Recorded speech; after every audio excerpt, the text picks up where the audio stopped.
You work hard because if you don't, somebody else will pass you and take your place. I get it. But if you find yourself taking work home every night, working all weekend, and feeling trapped by the constant grind of entrepreneurship, then this episode will give you the anti-culture solution to give your mind and body the rest that it needs. 1, 2, 3, 4. This is StewardShift, a show that gives you the tools you need to get the most of your best resources. Your money, your mind, your body, your time. Welcome back to the StewardShift show. My name is Troy Levy, and I want to talk specifically today to those of you who are high income earners, those of you who are working in jobs that are highly demanding, and those of you who are entrepreneurs. There's something very, very important in our culture that for all three of those groups who are workers, who are, whether you're an employee or you work for yourself, that this is going to affect you very, very much. And part of our American culture is sort of a subculture called grind culture or hustle culture. I know that various people have their definitions, their own definitions of what grind culture is all about. I'm going to give you my own. This is very, very basic. Grind culture is a hyper focus on hard work and career progression in order to maximize personal income. One more time, this is a hyper focus on hard work and career progression in order to maximize personal income. And there's some good things about grind culture, and there are some not so good things about grind culture. And we'll go through each of those, but I want to give you a very anti-culture solution to grind culture. Now, just to give you a heads up, we're not going to throw the baby out with the bathwater. I'm not here to tell you that you don't need to work hard. I'm not here to tell you that you don't need to wake up early or those kinds of things. But I am here to give a very anti-culture solution to what grind culture has done to American culture in general. So here's some good things first about grind culture. Number one, grind culture has a very strong culture of work ethic, like strong work ethic. And I think that that's a very positive thing. I mean, who doesn't want to work hard? Who doesn't want an employee who works hard? That's a good thing. There's nothing wrong with having a strong work ethic. The second thing that's very good about grind culture is that there is this focus on career progression. And I love hearing stories about people maybe who have started in entry-level jobs and are now in the higher ups or maybe even in the C-suite. I love hearing that. I love hearing people progress with what they have and they've improved themselves. I just love hearing that. So that's a very positive thing. A third positive thing about grind culture is this sense of accomplishment from seeing the results of your hard work. And I think that that's something that every person should have when you look back over the past year, the past 2 years, or over your career. You should see the results of working hard. And that kind of thing is very, very satisfying to just about every human being.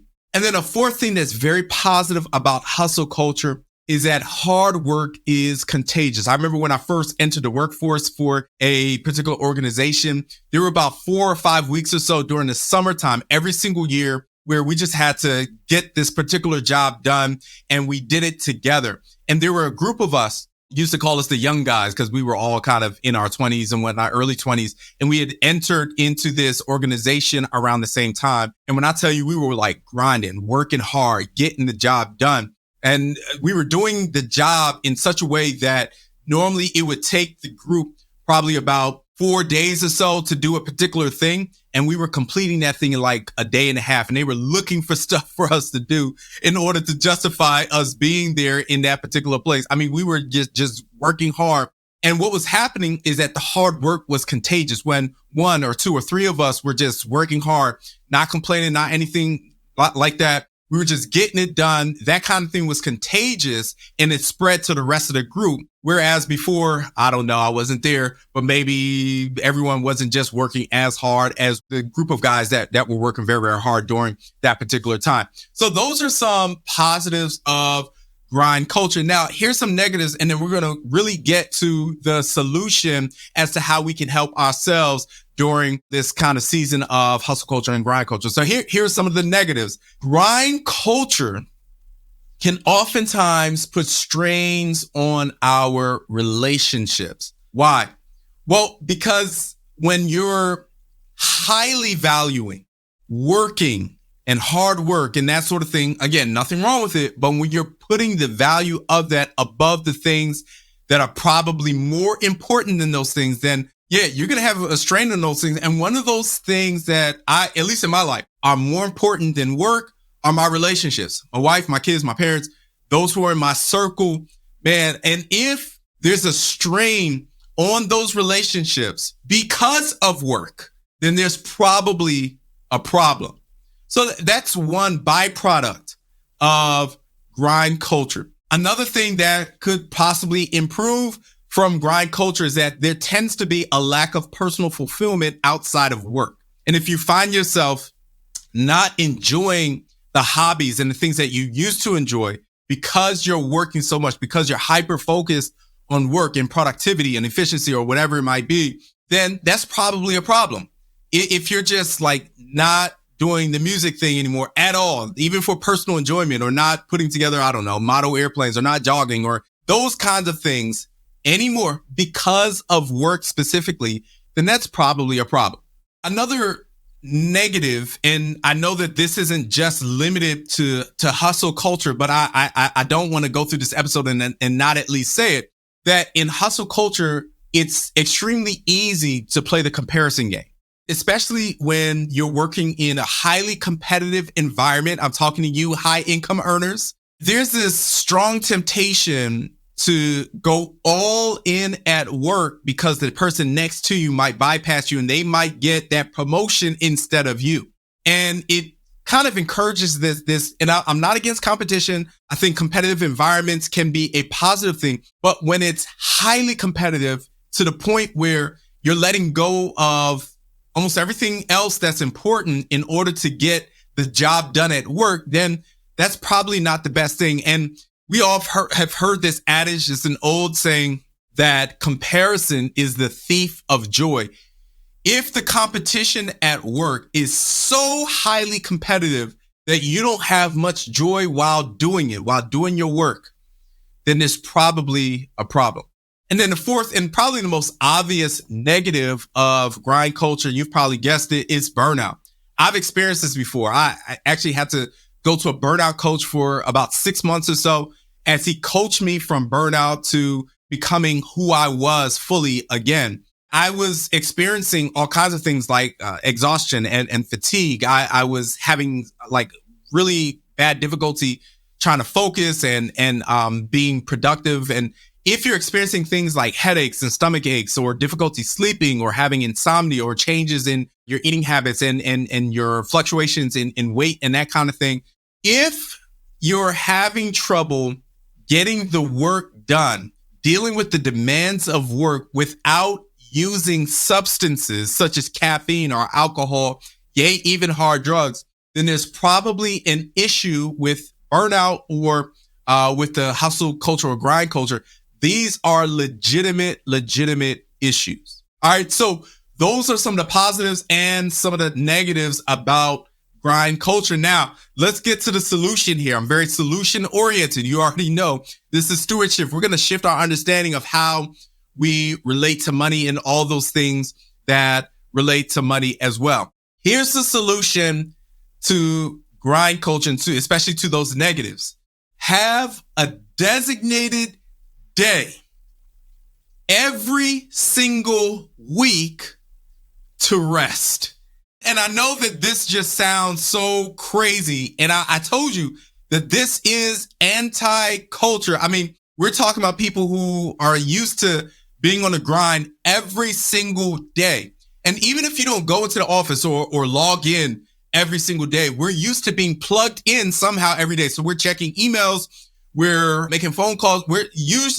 Our culture is into doing something every single day to move the needle forward when it comes to work, when it comes to career, when it comes to making money. And I'm suggesting to you, I'm telling you, and I'm going to give you the reasons why you should have a designated day every single week just to rest, to unplug, to not do anything work related. And here's the reason why. When you do this, and I'm going to give you the studies, because studies have shown that when you rest, at least one day a week, that there are going to be benefits associated to it. You probably don't believe me, but here's one. You will find that you'll have better productivity when you have one designated day of rest every single week. Don't believe me? Believe Stanford out there in California.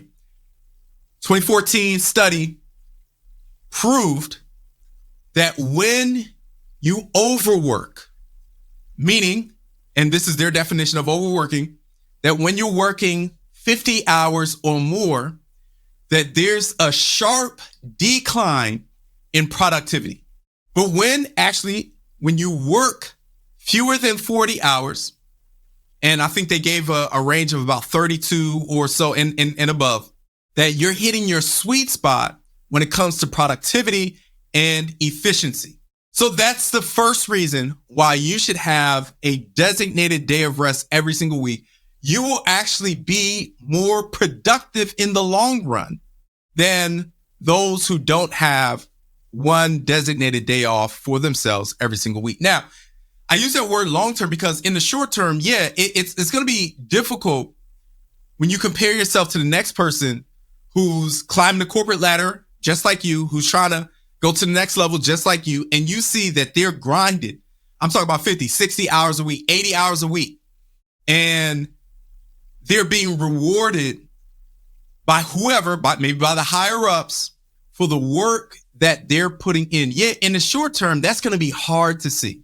But I'm telling you right now that the studies have shown that in the long term, that you will actually receive better productivity when you work just a little bit less than the next person who's into the grind culture.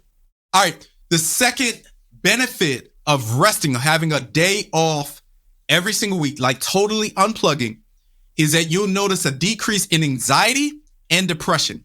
And we've already been seeing these studies after studies that have been popping up when it comes to being on screens, whether that's on a phone, on a tablet, on the TV. I have a TV right in front of me in my office, right behind the camera. So look, I get it. I understand how difficult that can be.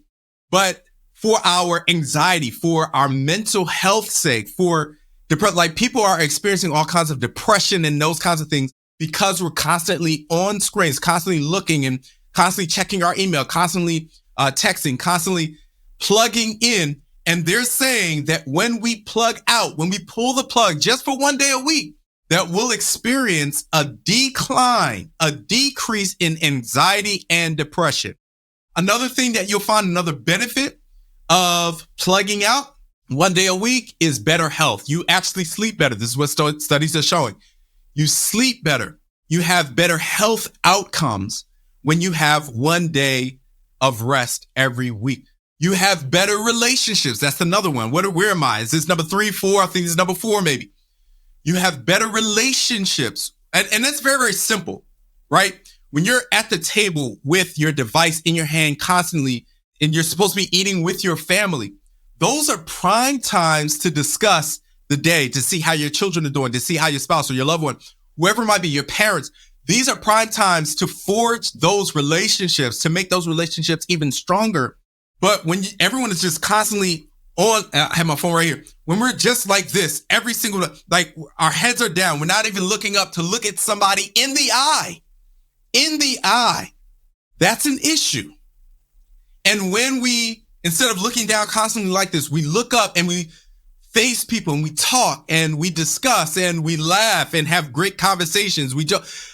These are prime times to forge better relationships. So you'll notice that when you unplug and when you have a designated day of rest, to unplug from all those things and to not focus on work.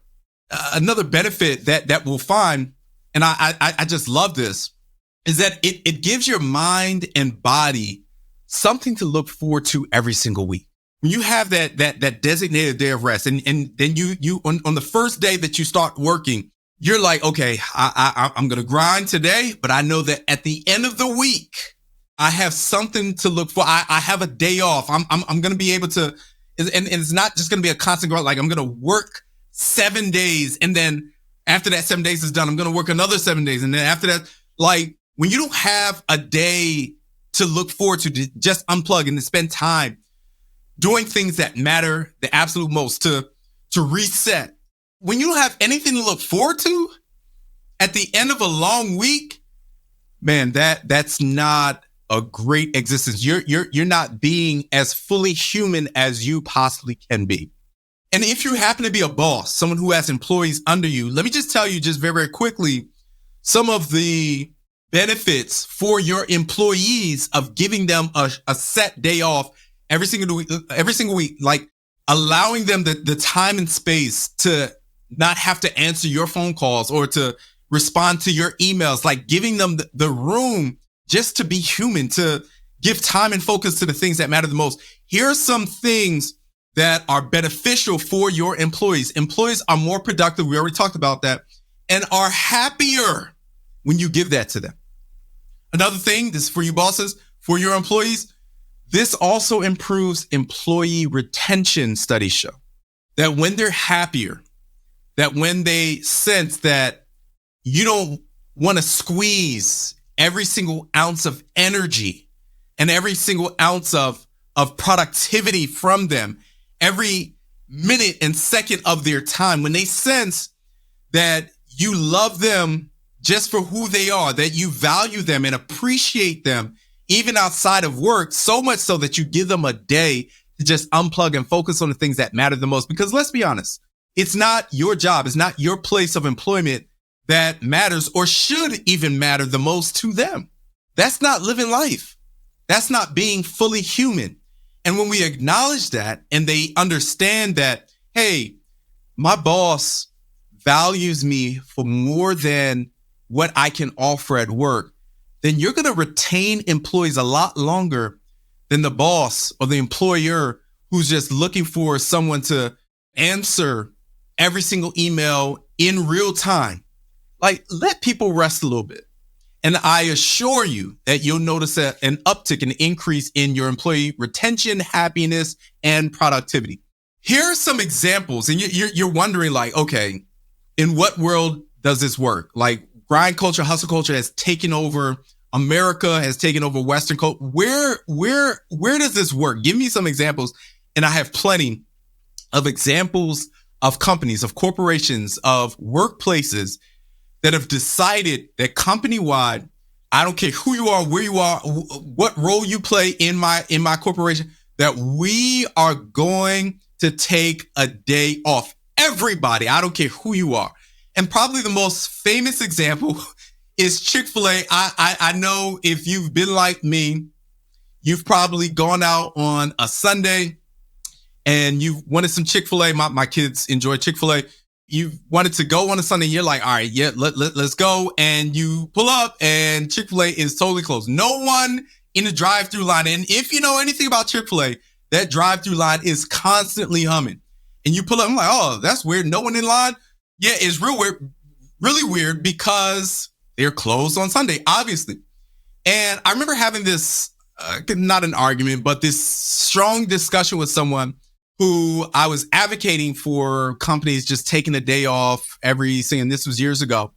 And they said, I told them that Chick-fil-A was a strong example of a great company who company-wide has this day off. And they were telling me, man, Chick-fil-A isn't that big. They're not even as big as McDonald's. And I'm like, okay, they may not be as big as McDonald's. We get that. McDonald's has been in existence for how long? 99 billion people served, or whatever one of their catchphrases is. I get that. They're not as big as McDonald's. But when you look at Chick-fil-A and their revenue, when you look at their profits, when you look at the people, and like I said, their drive-through line is constantly full, and their customer service is, when it compared to other fast food chains, like, this is top-notch customer service. Chick-fil-A is one of the best, period.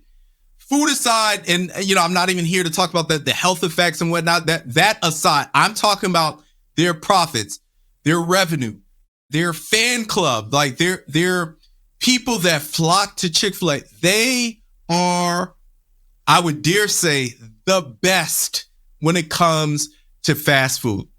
But yet we find that they take one day off. Does that dig into their profits? Does that dig into their revenue? Does that affect their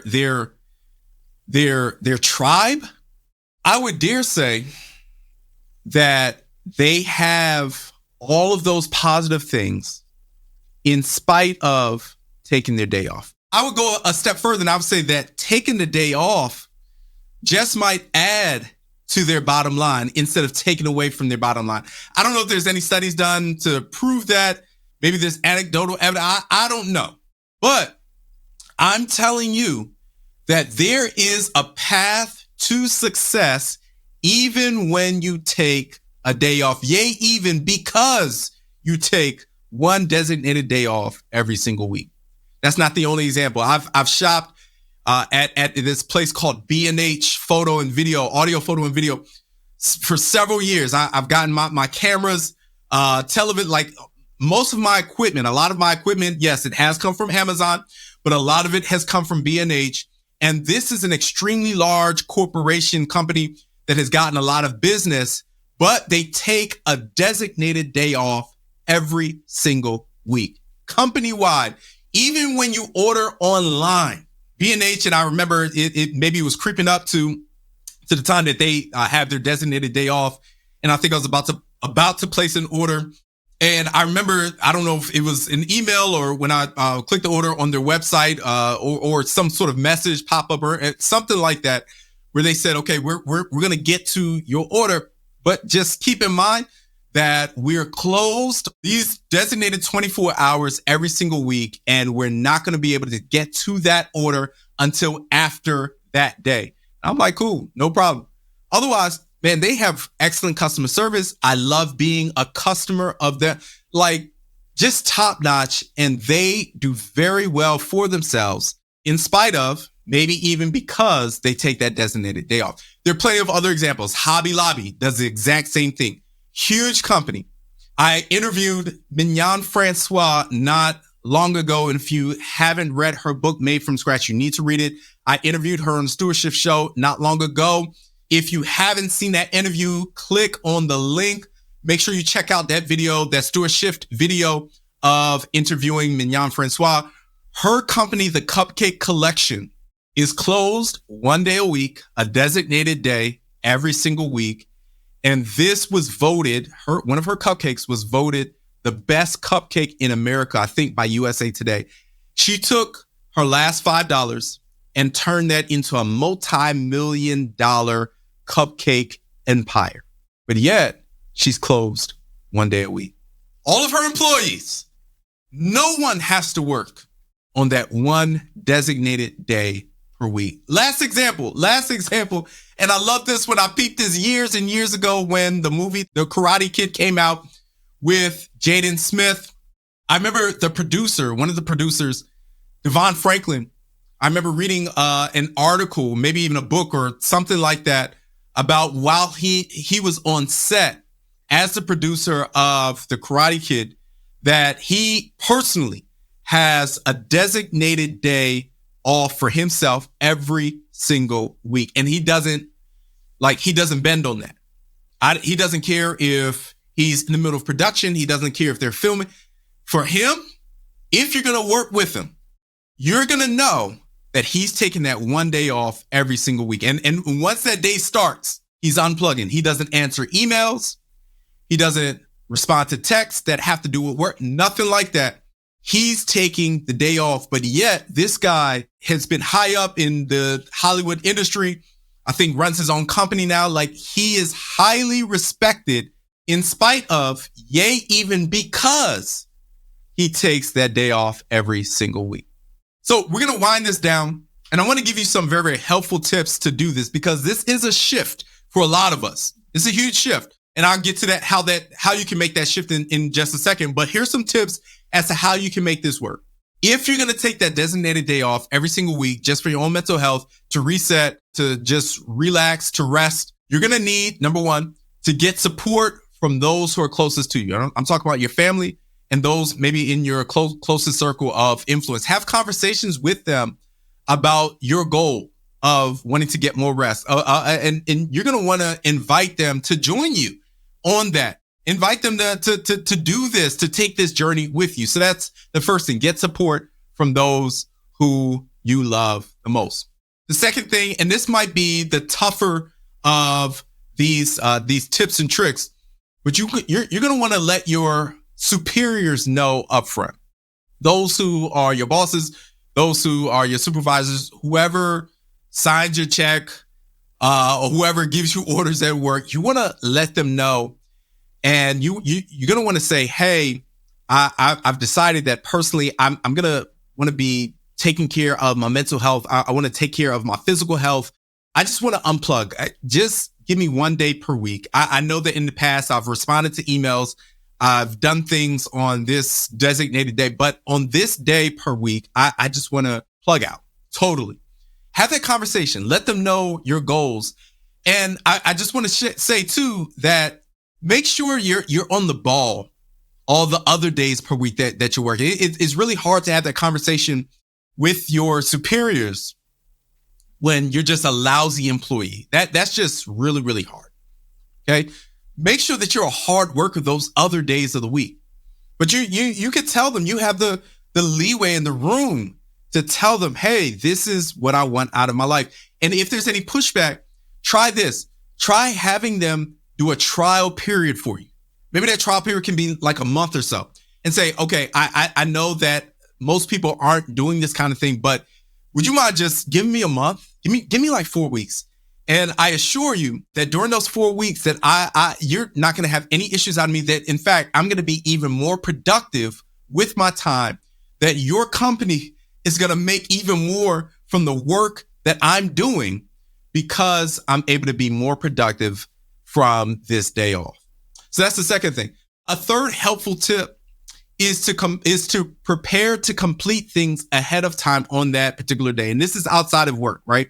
Like on my designated day off, I don't do any cleaning. My family and I, we clean our house the day before, 2 days before. Like we totally unplug. I don't answer work emails.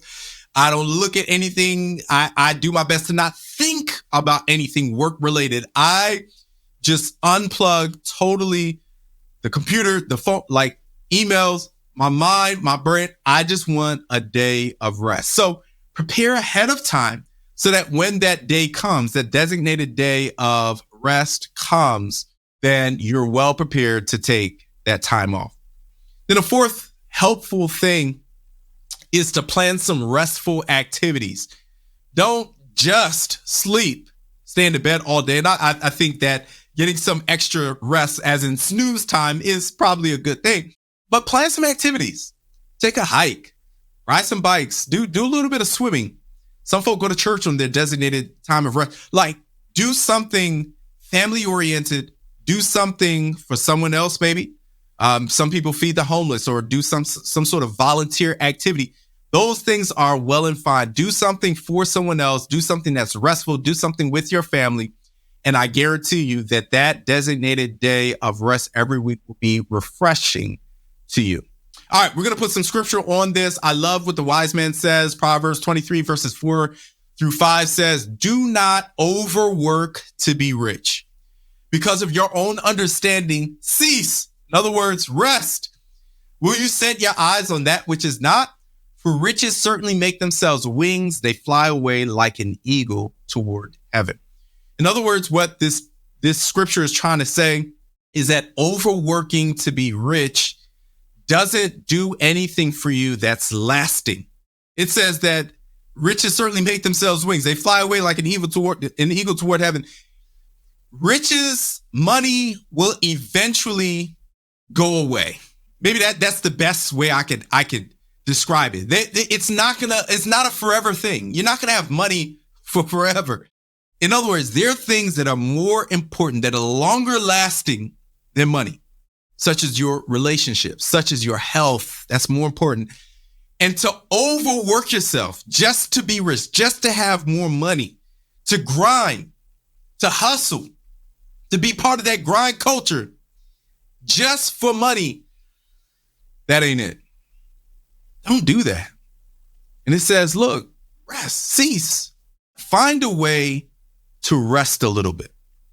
So here's some shifts. If you're deciding that you're going to do this, here's some shifts that you can do, some shifts that you can take in your life to make this thing work.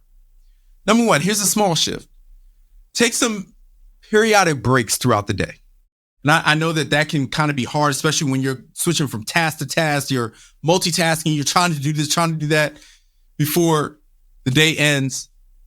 Take some breaks. The human mind can only take but so much of constant working in order to get the job done.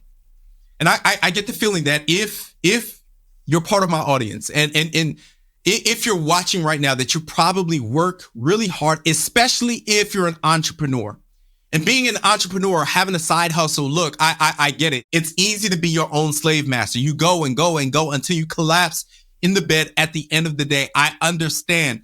And now that I'm a full-time entrepreneur, having worked as an employee for 13 years, and I worked in a professional career that was very entrepreneurial in nature. I wasn't exactly an entrepreneur, but it was entrepreneurial in nature. I understand the dynamic that working for yourself, like doing things of your own initiative, it's extremely easy to be your own slave master. And trust me, almost every human, we're our own worst slave master. We can be really bad to ourselves, right? When you're self-motivated, when you're just dedicated to getting the job done, it's extremely easy to work every single day. But I'm challenging you to take periodic breaks throughout your day. Take set times throughout your day. Like put an alarm on your phone. And at the end of that alarm, you're like, all right, I'm going to take about 5-minute break, 10-minute break, whatever it might be. So that's a small shift that you can make. But here's a big shift that, especially for high earners, for people who work in jobs that are very demanding, and for entrepreneurs, I want you to unplug for one whole day, for a 24-hour period every single week. Do it on a trial basis and see what happens to your mental health, see what happens to your physical health, see what happens to your relationships when you unplug every single week. Don't get caught up in this grind culture, working every day, because guess what? Working for money, as important as money isn't going to get you any closer to your ultimate goal of fulfillment.